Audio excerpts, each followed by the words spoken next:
Hai semua, bertemu lagi bersama saya Imelda. Sekarang saya di Beijing. Jujur saya cakap pengalaman berada di sini memang buka mata dan minda saya. Bila saya jalan-jalan tengok bandar ni, saya rasa macam apa yang kita selalu anggap macam mimpi sebenarnya boleh jadi realiti. Bangunan dia besar, sistem dia teratur, tempat-tempat bersejarah dia pun masih dijaga dengan sangat baik. Semua ni buat saya sedar kalau ada usaha dan disiplin, banyak benda yang kita fikir mustahil sebenarnya boleh dicapai.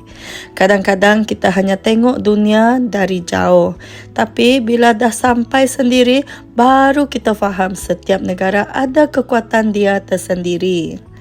Beijing ni bagi saya satu pengalaman yang sangat berharga.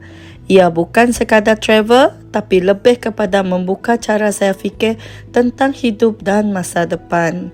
Dan yang paling penting, apa yang kita rasa macam mimpi hari ini, mungkin boleh jadi kenyataan esok kalau kita tak putus asa.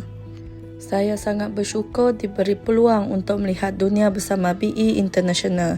Sebagai seorang suri rumah yang punya impian, saya rasa perjalanan ini sangat bermakna dalam hidup saya. Ada rasa sebab, terharu dan tak percaya bila dapat berdiri sendiri di tempat yang dulu hanya saya lihat dalam gambar. Semua ini buat saya lebih yakin bahawa impian tidak pernah mustahil asalkan kita berani melangkah dan tidak berhenti percaya pada diri sendiri.